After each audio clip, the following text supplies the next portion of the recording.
করছি আজকের গল্প কুণাল মণ্ডলের লেখা রাতের বিভীষিকা।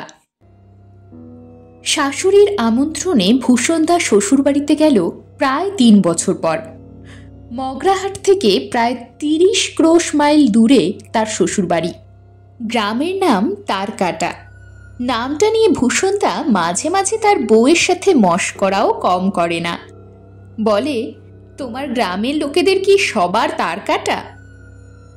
অনেকদিন পর ভূষণদা শ্বশুর বাড়িতে এসে শ্বশুর শাশুড়ির আদর আপ্যায়নে গদগদ হয়ে গেল। সকালে উঠে ডাবের জল খাবারে গাওয়া ঘিয়ের লুচি, বেগুন ভাজা, দুপুরে সরু চালের ভাত, ইলিশ মাছ ভাজা, শুক্তো, কচি পাঁঠার ঝোল, কাঁঠালের তরকারি, চাটনি, আর রাত্রে আলুর পরোটার সাথে আম লঙ্কার আচার সহযোগে আহার সম্পূর্ণ করল। রাত্রে হঠাৎ মশার কামড়ে ঘুম ভেঙে গেল তার। দেখল গিন্নি বিছানার পাশে জল রাখতে ভুলে গিয়েছে।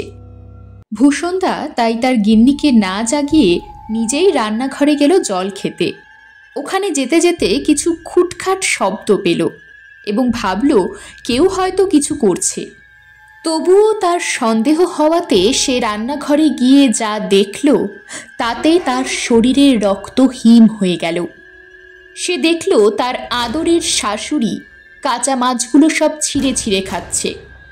ভূষণদা ভাবল এটা একটা ভৌতিক কাণ্ড ছাড়া আর কিছুই নয়। সে তক্ষুনি কোনো শব্দ না করে চুপচাপ নিজের ঘরে এসে শুয়ে পড়ল। ভাবল কাল সকালে এর একটা বিহিত করবে। রাতে হল্লা করে কিছুই হবে না, উল্টে হিতে বিপরীত হতে পারে।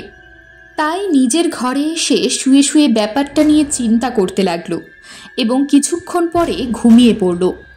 পরের দিন সকালে গিন্নিকে বলে দিল যে তার পেট ভালো নেই, তাই শাশুড়ি যেন তার জন্য ভুরি ভোজের ব্যবস্থা না করে।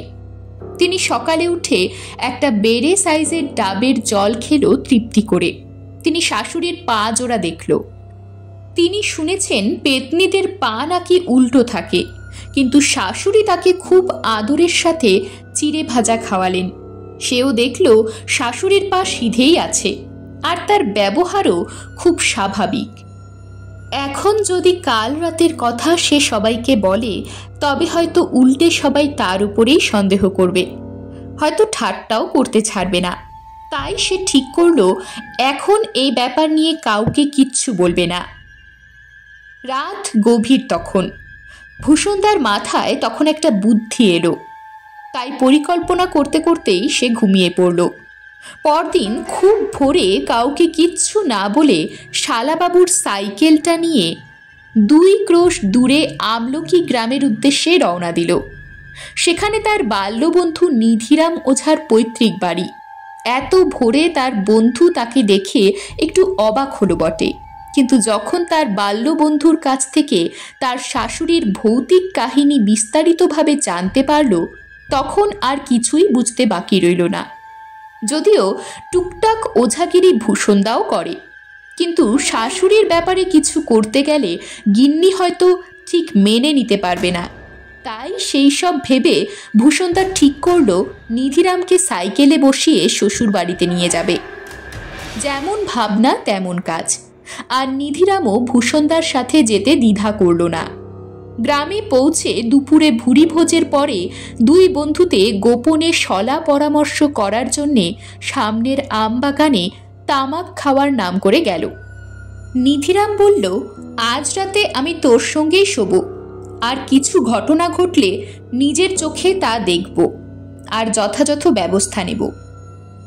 বিকেলে চা আর তেলে ভাজা সহযোগে জলখাবার করতে করতে অনেক গল্পগুজব করল সবাই, কিন্তু ওরা দুইজনে শাশুড়ির আচরণে অস্বাভাবিক কিছুই লক্ষ্য করল না।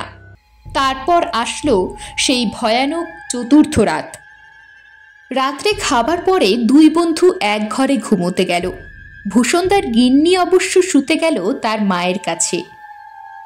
রাত 12টা পর্যন্ত মটকা মেরে 2 বন্ধু ঘুমোবার নাম করে পড়ে থাকে।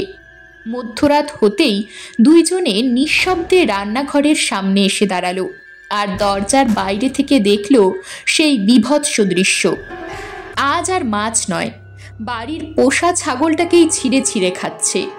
আর এই দৃশ্য দেখা মাত্রই নিধিরাম বিড়বিড় করে মন্ত্র আওড়াতে আওড়াতে রান্নাঘরে প্রবেশ করে গণ্ডি কেটে দিল পেতনির চারপাশে। তাদের দেখা মাত্রই পেতনি নিজ মূর্তি ধারণ করল। আর কি বিভৎস সেই মূর্তি!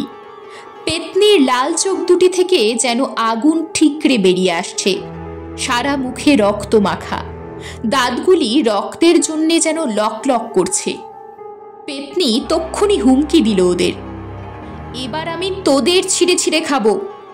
নিধিরামের দিকে আঙ্গুল দেখিয়ে বলল, তোর মতো ফচকে ওঝাকে এক ফুতে আমি উড়িয়ে দেব।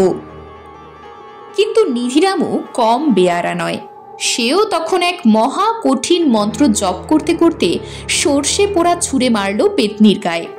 ওই মন্ত্রপুত সর্ষের জ্বালায় পেতনি মা গো বাবা গো বলে আর্তনাদ করে উঠল।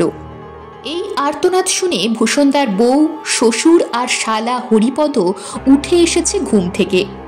আর চোখের সামনে এমন একটা ভৌতিক কাণ্ড দেখে ভিড়মি খাবার জোগাড় তাদের। ভূষণদা কোনো রকমে তাদের পাশের ঘরে বসিয়ে আসলো আর বলল, যতক্ষণ তারা দুজনে আছে পেতনির কবল থেকে শাশুড়িকে তারা উদ্ধার করবেই। রান্নাঘরে ফিরে এসে ভূষণদা দেখল পেতনি আর্তনাদ করেই চলেছে, কিন্তু তা সত্ত্বেও নিধিরাম তাকে পরাজিত করতে পারছে না। চেষ্টায় কিন্তু ত্রুটি নেই তার।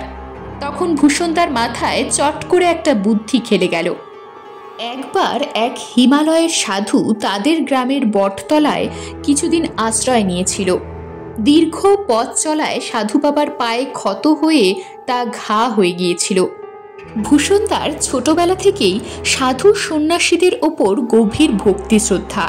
তিনি সাধু বাবার খুব সেবা যত্ন করেছিলেন এবং তার সেবায় খুশি হয়ে সাধু তাকে একটা মন্ত্রপুত রক্ষা কবচ দিয়েছিলেন। তার সাথে কানে কানে বলে দিয়েছিলেন এক মন্ত্র, যা সঠিকভাবে মনে মনে পাঠ করলে এই পৃথিবীর যে কোনো শয়তান বা প্রেতাত্মাকে কাবু করা সম্ভব।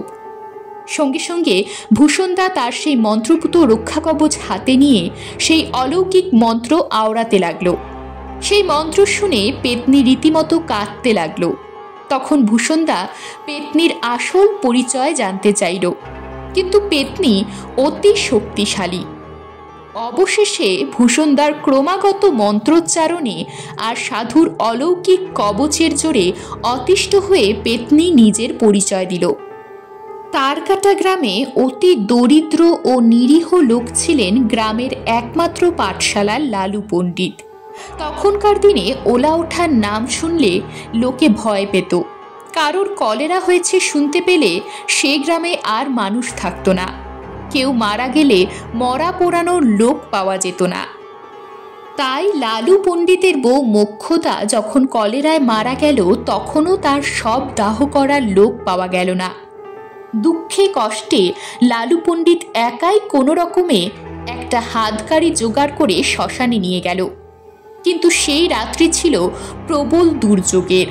অতি ভারী বৃষ্টির দরুন মরা পোড়াবার ডোমকে পাওয়া গেল না, মরা পোড়াবার কাঠও মিলল না। তাই অবশেষে নিরুপায় হয়ে লালু পণ্ডিত শ্মশানের ধারের গঙ্গায় ভাসিয়ে দিল তার অভাগিনী স্ত্রীর মৃতদেহ এবং বাড়ি ফিরে গেল।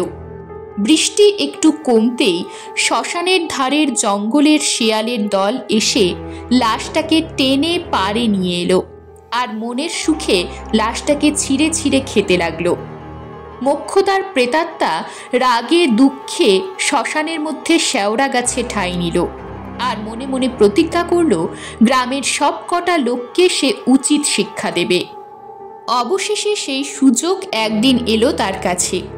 একদিন বেলা দুপুরে ভূষণদার শাশুড়ি গঙ্গাজল নিতে ঘাটে এলো তার পাড়ার সইদের সাথে গল্পগুজব করতে করতে।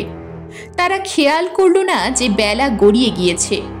শীতের সন্ধে নেমে এলো তাড়াতাড়ি। তখন তারা তাড়াহুড়ো করে বাড়ির পথ ধরল সেই শেওড়া গাছের তলা দিয়ে এবং মোক্ষদা পেতনিও সুযোগ বুঝে তার শরীরে প্রবেশ করল আর চুপচাপ গঙ্গাজলের কলসি নিয়ে নিজের বাড়ি ফিরে এলো। আর তারপর থেকেই রাতের অন্ধকার নামলেই, সকলে ঘুমোলেই গ্রামের এক এক করে লোকের ঘাড় মুটকে মেরে ফেলছিল। সব কিছু ভালোই চলছিল এতদিন, কিন্তু এবার তার ভবলীলা সাঙ্গ হবার পালা। সাধু বাবার রক্ষা কবচ আর মন্ত্রের ঠেলায় সে অবশেষে কাকুতি মিনতি করতে লাগলো ভূষণদার কাছে। ভূষণদাও তীক্ষ্ণ বুদ্ধি সম্পন্ন মানুষ। পেতনিকে সে শুধু নিজের শাশুড়ির দেহত্যাগই করালো না, সাথে পেতনিকে রক্ষা কবচের জোরে ভয় দেখিয়ে তারাপীঠের শ্মশানে চলে যেতে আদেশ করল। আর মোক্ষদা যাতে প্রেতজনি থেকে মুক্তি পায় সেই জন্যে সে নিজে গয়ায় গিয়ে তার নামে পিণ্ডদানের প্রতিশ্রুতিও দিল। এই কথা শুনে পেতনিও শান্ত হলো এবং তারকাটা গ্রামের লোকের ক্ষতির জন্যে ক্ষমা চেয়ে ভৌতিক উপায়ে 10,000 স্বর্ণমুদ্রা দিল ভূষণদার হাতে। এরপর থেকে তারকাটা গ্রামে ভূষণদার কদর বেড়ে গেল। পেতনির দেয়া স্বর্ণমুদ্রা দিয়ে সে গ্রামের হতদরিদ্র মানুষদের পাশে দাঁড়ালো। তাদের অন্ন, বস্ত্র, বাসস্থান আর গ্রামের জন্য স্বাস্থ্যকেন্দ্র ও স্কুলের ব্যবস্থা করে দিল এবং গয়াতে গিয়ে মোক্ষদার নামে পিণ্ডদান করে তার আত্মাকে চিরতরে মুক্তি দিল। এরকমই আরও সব গল্প পেতে চ্যানেলটিকে সাবস্ক্রাইব করে দেবেন। আর গল্পটি যদি ভালো লেগে থাকে তাহলে লাইক, শেয়ার আর কমেন্ট করে দেবেন।